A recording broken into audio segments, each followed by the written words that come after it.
Set 76407, The Shrieking Shack and Whomping Willow is a LEGO Harry Potter set within the Prisoner of Azkaban sub-theme. It comes with 777 pieces, 7 minifigures. It is for the ages of 9 and up and was released June 19th, 2022.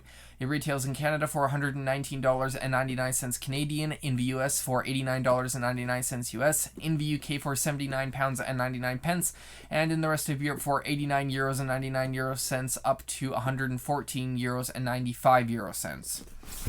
So the top left corner of all sides of the box have the LEGO logo. On the front of the box, you have a nice large picture of a set with a background of like a nice snowy plain mountains and the silhouette of Hogwarts in the back. That has a little bit of magic winding around the top edge down to Harry Potter's wand on the bottom right, separating that from a couple other things. Harry Potter logos on the top beside the LEGO logo. On the very right is the Wizarding World logo. On the bottom right, you have Chamber of Secrets, Ron, Half-Blood Prince, Hermione, and the Order of the Phoenix, Harry, the actual actors from the movies, from those actual movies. On the left side, you have the set information, and on the bottom, you have all the minifigures. So you have Harry Potter, Hermione Granger, Ron Weasley, Peter Pettigrew, Wormtail, who has the rat figure equivalent. You have Remus Lupin, who has a minifigure equivalent of the werewolf form, and Sirius Black, who has the dog as his Animagus equivalent there. On the back, you have several pictures. So you have a picture of a set from the other side showing all of the little things on the back, as you can see in the pictures. On the very top middle, you have a picture of the actual room in the Shrieking Shack that they all meet up, with Sirius Black and Ron there and Scabbers. To the left of that, it shows that that you can use the rat as the Peter Pettigrew's Animagus form, the dog as Sirius Black's Animagus form, and you have the werewolf minifigure to complement Remus Lupin there. And on the bottom left of that, you have the little werewolf transformation thing. So you have werewolf in a little crevice, and you put Remus Lupin on there, and then you spin it around, and the full moon is out, and the werewolf is there. And on the bottom left is a collectible wizard card. So there are 4 random wizard card tiles in this. I have said before, but that I would never get sucked into wanting to collect them all, but I only have 2 left, and I've gotten sucked into collecting them all. I said it wouldn't happen, but LEGO managed to get to me. On the other side of the set, you have the Harry Potter logo beside the LEGO logo. Below that is the warning that due to small parts, there's a potential choking hazard if children 0 to 3 consume them, so you gotta watch out for that. You have the collectible cards in 2 languages other than English in the middle, and to the right is the same picture that's on the front of the set. On the other side, you have the Harry Potter logo to the right of the LEGO logo again. Below that is the name of the set in 2 other languages, and then to the right of that is the exact same picture that was on the other side and on the front. On the top, you have on the left where the components were made and distributed, and then you have the right side, so you have like little minifigure scene there. You have Werewolf, Remus Lupin going after Padfoot, Sirius Black's Animagus form. You have a little bit of the like little gate and fence that's supposed to stop you from getting into the Shrieking Shack. Angry Hermione with a wand, a very fierce-faced Harry with a wand. You have the Scabbers, Peter Pettigrew rat there, and then you have Ron with sort of an annoyed face on a wand, and the actual size indicator is the werewolf minifigure. And the bottom of the box has the Harry Potter logo to the right of the LEGO logo. Sort of near the middle-ish right is the lego.com/apps advertisement. So what that is that's their LEGO's collection of all of their gaming apps, their little LEGO social networking apps for like sharing LEGO creations and stuff among kids in what's supposed to be a safe manner, and the LEGO building instructions app. And then on the right you have the usual recycling, UPC, and trademark information. So the set's a tab set. You push in the tabs on both tabs here, pull this out, and you can get to the stuff on all the good little Legos on the inside. Okay, so here's the set. You have 6 bags labeled 1 to 6. You have a sticker sheet with 24 stickers on it that was bent on the corners. Should not see that. It should be as simple as Lego just putting them inside the instructions, and then when you open it, the first page has the stickers. Something as simple as that. You have the instructions in a new white form that all instructions will apparently be coming in from now on. They're making their transition to that.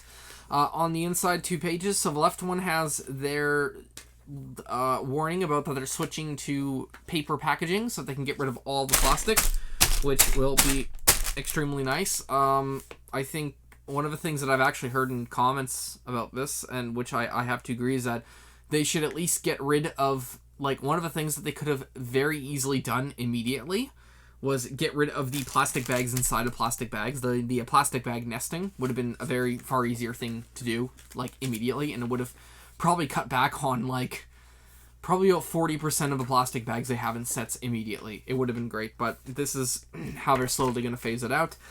Next page over has the building instructions app, so that app will allow you to get everything from about 2010 to present, and maybe a little bit before 2010, as building instructions in a very simple to use app, which you can get PDF instructions, you can get little 3D models instructions, so you can actually turn the thing around as you're building it to look at it from different angles and stuff like that. You don't get a lot of variety. So, for example, and I'll use this one, you can get the theme for the 2015 Bionicle theme. You can get those instructions, but you cannot get anything from 2000 to 2010 Bionicle. So they have basically recent stuff by about a decade and a little bit more, but that's really about all they have for instructions. But on the LEGO website, which is slightly harder to find stuff and limited to just a PDF instruction, you get stuff all the way back to 1996. So more variety on the website, but it actually looks a lot cooler and is easier to find on the app if you're okay with getting less. You have bag 1 and 2 will deal with Harry, Ron, and Hermione and 2 of the wizarding tiles, the little fence post of Shrieking Shack, and the Whomping Willow and Moon cutout section. Bag 3 and 4 deal with Sirius Black, Padfoot, Remus Lupin, a random wizarding tile, and the bottom of the main floor of Shrieking Shack. And bag 5 and 6 will deal with Peter Pettigrew, Scabbers, Werewolf, Lupin, and another mystery wizard tile. The back of the instruction booklet has a feedback and win, so you can enter in a survey on the LEGO website about a set you've just made, about what you liked, didn't like, what you felt they could improve on, or what you thought they did, extremely great on. And you are entered in a chance to win a LEGO set. There are 4 pages of parts, which is quite a lot for just a 777-piece set. Usually those would even be in 3, but there's quite a bit of diversity of parts here. Next 2 pages have the Create Your Own Hogwarts Castle little ad, I guess you could say, here. So they have a lot of sets here, and you can use this. Actually, check out the 76401, which is the Sirius Black's Hogwarts Courtyard Sirius Black's Escape, right up there, which actually has the entire castle built. I have that at the end of review, so you can actually see what the entire castle looks like, even with the little promotional pieces in one set they don't show in here.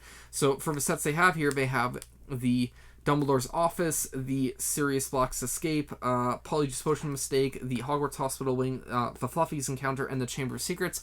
For some reason, and I don't know why, they don't show the first Flying Lesson set, which is a castle set and actually works really well when you stick it onto the end of the castle, right about where Dumbledore's, or right on the, if you were to imagine attached about on the right side of the picture that's on the upper right, it looks really well.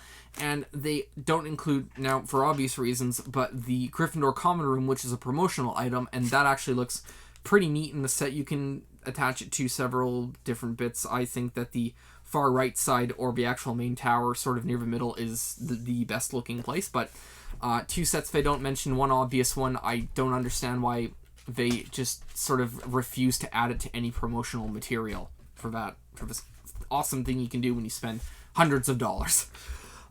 Next page over has the wizarding cards, so collect them all. You have a silver Albus Dumbledore, gold Albus Dumbledore, gold Severus Snape, bronze Godric Gryffindor, gold Minerva McGonagall, gold Gilderoy Lockhart, bronze Salazar Slytherin, gold Olymp Maxine, bronze Helga Hufflepuff, gold Newt Scamander, gold Serafina Picuri, gold Nicholas Flamel, gold Bertie Bott, gold Jacunda Sky, bronze Rowena Ravenclaw, and a gold Garrett Ollivander.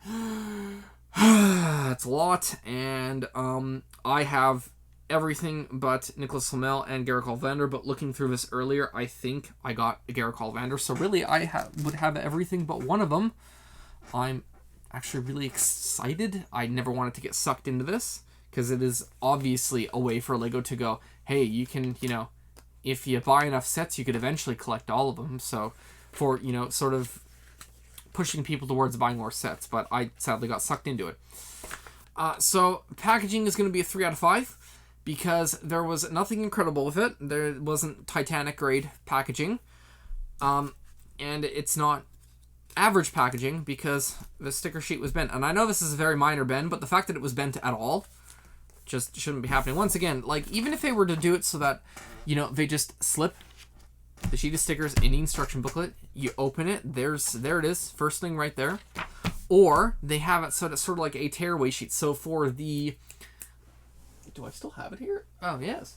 For the typewriter set, which I have a review, that's right up there, they had a extra content bit where you can actually have a page letter typed by the CEO of the Lego Group, and feed it through the typewriter. But that was in a booklet of perforated pages for a lot of different languages. They could even do that. Have one page that's sort of perforated and attached to this thing, so that you can just either leave the stickers in here or just tear it out, and it would not. And the only time it would bend is with the instruction booklet. So, you know, in that way, they would eliminate one method of them being able to be bent. There's still the whole, they're shoving instructions in, like, this method, you know, issue.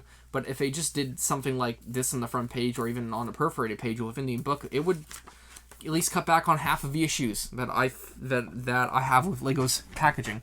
I don't think the plastic stuff, from a sustainability issue, you know, the plastic is an issue. But I think from the actual experience, I think that the main issue comes from how Lego packs these two items here. Stickers and instructions. Because it's sort of a 50-50 chance as to whether or not you're going to get them in a good condition. But yes, so packaging is a 3 because of that. Because any bent, I find unacceptable. And my ratings are on what I'm seeing, not what most people would generally probably not find this, but because I found it, I'm giving, you know, the review for what I've bought personally. And the sad thing is that usually these are mostly packed the exact same way. So most, you know, you are going to find probably the set's going to have a lot of people finding this, probably. There are timestamps in the bottom of the description below. If you want to skip around to different parts of the video, you don't like the time-lapse, you just want to actually see what I think about the set, then you can do that. I allow you to. And I watch a video on the screen in front of me, and when I speed it up, it can look a little weird, so that's my warning for that. And let's begin.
Okay, so here's the set. You get a teal brick separator.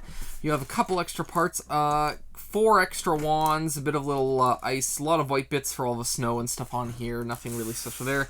You get 4 of the random mini character or the wizard tiles. I have a Severus Snape, a Seraphina Pikiri, and a Ellen Maxine, with a Garrick Ollivander being the only new one that I've gotten in here, so I'm still one away. I didn't want to get sucked into it, but I did. 4 minifigures. You have Hermione Granger, who has a nice sort of bright blue teenager legs. She has a pink torso, which this print has been used before in other sets. I believe Sirius Black's Escape and the Hospital Wing set, because it's definitely not an exclusive part. So the pink thing has a jacket print hoodie, sort of messy and muddy, sort of scratched, like slightly ruined hoodie on it. A pink arm, nougat colored hands, a nougat head with a normal, her sort of normal face, and her very like angry face, and then she has very bushy hair going down to about mid back, brown hair. You have Ron Weasley, who has stone gray teenager legs. He has a sort of darkish red torso. It's a sweater print. You can see a bit of a brighter red undershirt underneath it. He has the dark red arms, nougat colored hands, nougat head with a sort of smiling face and a really rather annoyed face. And he has orange, sort of slightly wavy hair going down to about just sort of the bottom of the head level there. You have Harry, who has beige or sand yellow, I guess, yeah. Sand yellow teenager legs. He has a dark blue sweater, very messy, muddy type of sweater print on, with a light blue shirt underneath. Hoodie with zipper, actually. You can see the little metal bits to signify that. He has a dark blue arms, nougat colored hands, a nougat head with his normal face, and a very fierce version of that face. And he has his very messy, barely shows the scar kind of black hair. You have Sirius Black, who has stone gray adult legs. He has a stone gray torso with a very ruined prison print on it, and the bit of skin that's showing has sort of tattoo bits of tattoos showing there. He has stone gray arms, nougat colored hands. He has a nougat colored head with a sort of just generic, sort of just peaceful type of, just sort of normal face, brown scraggly beard, and then a very angry version of that face. And then he has sort of flowing hair, brown hair here, that gets really messy down here. You have Remus Lupin, who has sand yellow. I think it's roughly sand yellow. Yeah, sand yellow adult legs. He has a sand yellow torso with a very, very messy patchwork kind of suit on, little tie and dress shirt underneath. He has sand yellow arms, beige hands, a beige head with the werewolf scratches across one face, but very calm face, and the other face is a lot more, sort of more vibrant, kind of. Actually, no, there are more scratches on the face. Sort of fanged bottom teeth and very yellow eyes, so he's just mid-transformation there. And his hair is a brown, sort of stylized, but sort of bulb type of hair. Reddish brown hair there.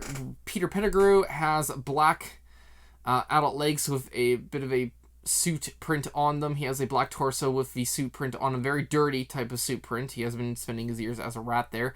He has black arms, beige hands, a beige head with a sort of really messed up kind of looking normal face, but he has like the buck teeth, and then he has another one where it's so the normal one's more he's worried, and then the other one is I'd say he has a normal face, slightly raised eyebrows, but other than a normal face, really beady eyes. But then the other one, he has a very sort of like, oh, I can't believe this is happening kind of face on it. And then he has orange flowing hair, but I would say sort of like Goblet of Fire Ron Weasley type of hair, or like an older Ron Weasley type of hair there. And then you have the Werewolf Lupin, who is, I think, the most interesting character out of this entire set.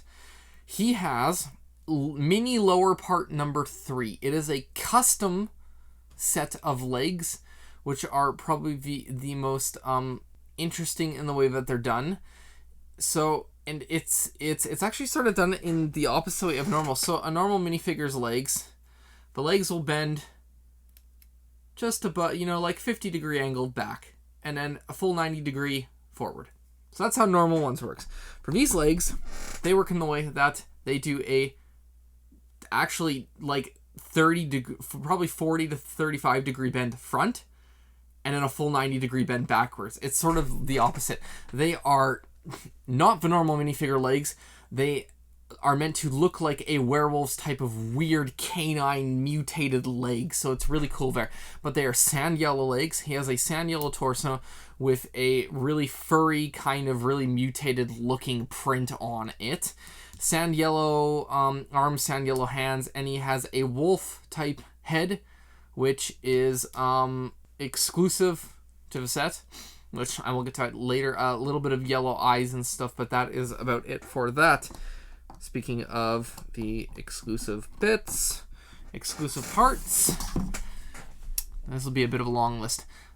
So as always with these exclusive parts, the site that I'm using is brickset.com, and the way that they do it is that I sort it by elements in sets so that I can determine if these have ever been in another set before. The issue is that Brickset sorts them by the element number, and sometimes Lego, either because there is a extremely slight color change, or there is a very, very minuscule change to the piece that is non-discernible to the human eye, Brickset counts as a new piece. So, for example, they could make a very minute change to these 1x1 circular cones, and I would not count that as a new piece because it could be a very minute change that helps with stability, but it's not bringing any drastic changes to it in any meaningful way. It is basically just a new element. It's the same piece. I don't count that as a new piece. So on here, I tried to sort through them. Some of them I feel like they are not rare.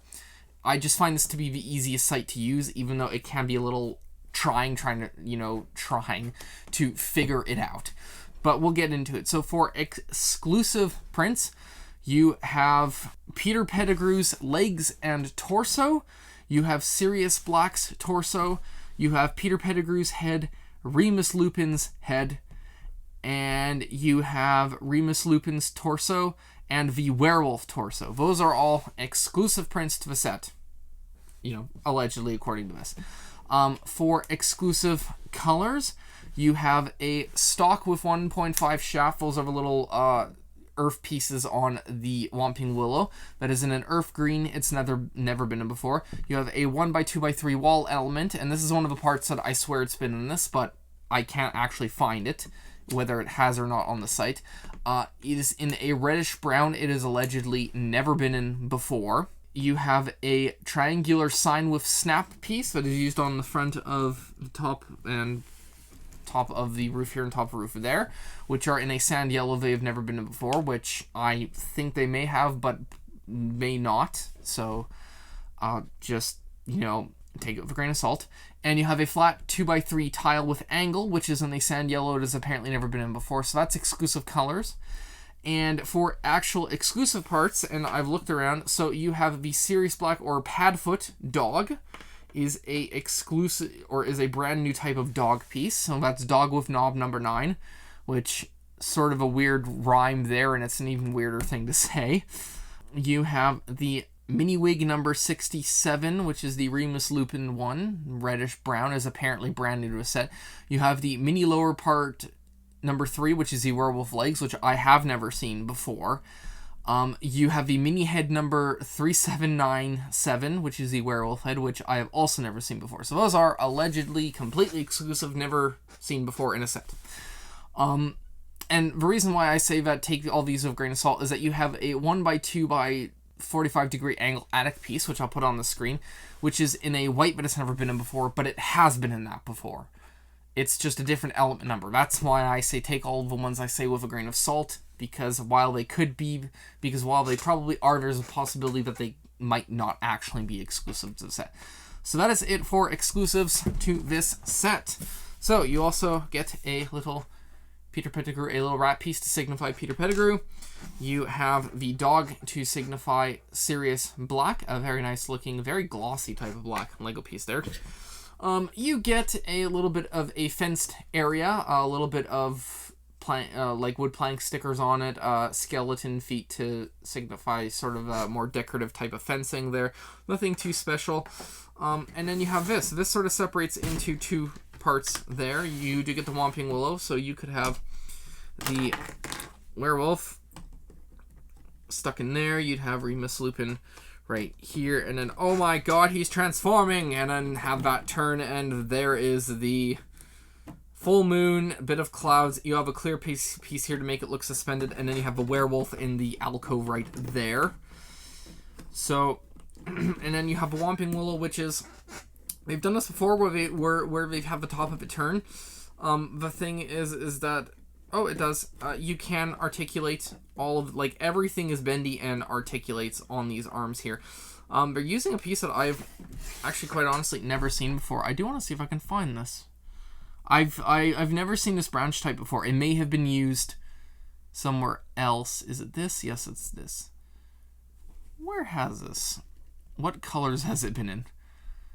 A blue and green. That is sort of weird color. 2018 Ninjago set Stormbringer and a Trolls World Tour pop set. So, wait a minute. That would mean, oh, never mind. This color. Okay, I was just like, that means this is exclusive. No, this color's been in like 13 other sets. Obviously, I have never gotten a set with it before. But this does circle around in a sort of, nice little manner.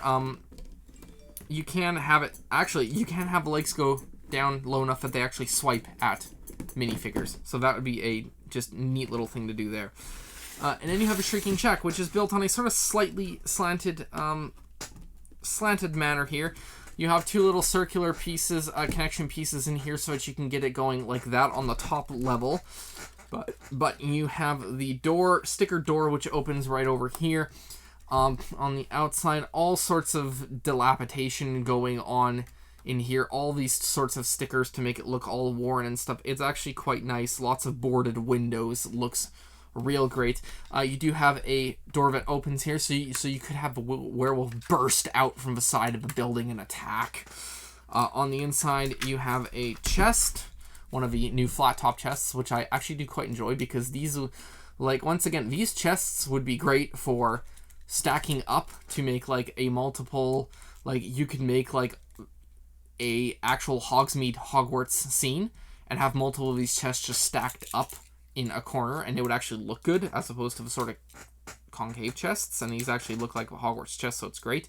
Here you just have a silver goblet and a chocolate frog in there, and it looks like a little bit of a candle wick on top of a chest there. And that just sort of goes into a corner of the room. A little bit of a empty lamp, a picture of the Shrieking Shack, and a chair down there. On the top, you have the grand piano that's in there, the bed, fireplace, and what is a shattered mirror right above the fireplace there. So that's what the picture is. And honestly, this is quite a nice building. I actually I find myself, the aesthetic is supposed to be similar to the Hogsmeade sets. I like this better than the Hogsmeade set. I think this is a better set than those ones. It definitely gets the sort of chaotic feeling of the building, I think, just a little better than they did. This set's, I actually quite enjoyed building this set. For build, I'm going to give build a 4. You do learn some interesting things to do with how to do, sort of really weird looking trees of the clouds. How to do, nice little clouds here was a bit of a nice touch. You also get the Shrieking Shack. There's the grand piano. You can see how to build one of those. You get sort of how to do a dilapidated building. So I do like build. I enjoyed it. I enjoyed the build. I did enjoy building this, and I can see where children and other people will be able to learn several techniques to actually do to create a very interesting set. So I'm going to give build a 4 on that. For the play, I'm going to give play a 5. There's quite a bit of play here. You have the Remus Lupin turning into a werewolf. You can have Harry and Hermione chasing after, Padfoot, who's dragging Ron, below here. It actually would have been interesting to see, like, a little opening that they can crawl under like we had with the original Whomping Willow set. And then you get the whole confrontation in the shack and a little bit of extra bits and bobs. So yeah, play is going to be a 5. There is quite a lot of play in this set, and I actually do like to see that. If a set's going to be as expensive as this one is, at least in certain regions, there should be either it should either be something extremely cool, or it should have quite a lot of play so that it can be a justifiable set to buy for a child, because it should either look really great or it should have a lot of play to it. It shouldn't be lackluster with how expensive it is. So play is definitely going to get a 5 there. For the display, I'm going to give display a 4. I'm not like over infused by this part. I'm really not. I like this part the best. The actual shack is extremely cool. It is a very neat and very interesting building. You could display this in a Lego City, have this part of like a haunted house section, or if you have a Harry Potter section, this would look great near the Hogsmeade. You could also have it in sort of Lego City theme park. I'm really going to Lego City and like Harry Potter sections for displays, but this actually, even by itself just on a shelf, would look like a very interesting display. So that's why display is going to get a 4. If I didn't say 4 before, but it's a 4. I'm very forgetful. I don't forget what I say, like 30 seconds earlier. The value, piece to price, is either okay or horrible, to be quite frank. The $120 Canadian, 777 pieces, the $90 US, and the $80 UK is probably the closest price that you actually get to a good price, and the rest of the world sort of goes 90 to about 120-ish. You do, I think, one of the things of the greatest value that you're going to get here, what I think, is going to be the fact that you get Sirius Black. Like, this wave of Lego released the Sirius Black's Escape, it released the Shrieking Shack of Sirius Black, and number 12 Grimmauld Place with Sirius Black. There is a lot of Sirius Black to go around here, so this is definitely better than the Sirius Black's Escape, so I think it's definitely better, and I think Sirius Black may be a little bit different than that one, but you are getting a Sirius Black. The Harry, Ron, and Hermione are nothing new. They have all been seen in the previous 2022 sets. You're getting another Peter Pettigrew. I think the last Peter Pettigrew we got was with the Dumbledore's, or the Voldemort's return, the graveyard scene, which was way back near. It's no longer available. I think I did a review on that. If I did a review on that, it'll be up there. If not, then I didn't. You also get a new type of dog canine. So the Peter Pettigrew, and the Remus Lupin. So Remus Lupin, Peter Pettigrew, Sirius Black, the Dog Canine, and the Werewolf are going to be the main parts of the set. You do get a couple other things like the interesting little grand piano and, or a really nice house. I'm going to give the value a 4 if the price was a little better. If it was like $60 US, like even 65 US and like 90 Canadian, I would have given this value a 5. It would have been a good value. But the way that Lego's getting too expensive these days, I am basing it a lot on what it, it's very difficult to get into the mindset that Lego is going to become Lego is becoming very expensive, and it's going to be very hard for me to get out of that sort of mindset, and it's obviously not going to happen. This value is going to be a 4. You do get some pretty decent minifigures. You do get a cool build with interesting building techniques. And if it was cheaper, I would give it a 5 out of 5. But it's getting a 4 because I think the price is just way too expensive for a set of this scale. This set is for people who need to have every Lego Harry Potter set, such as myself. It is also for people who want a very neat set to add to a Lego city. For people who want the very interesting minifigures, and for people who want a set what will become a interesting and fun set for their child. And with that, I will see you all next time.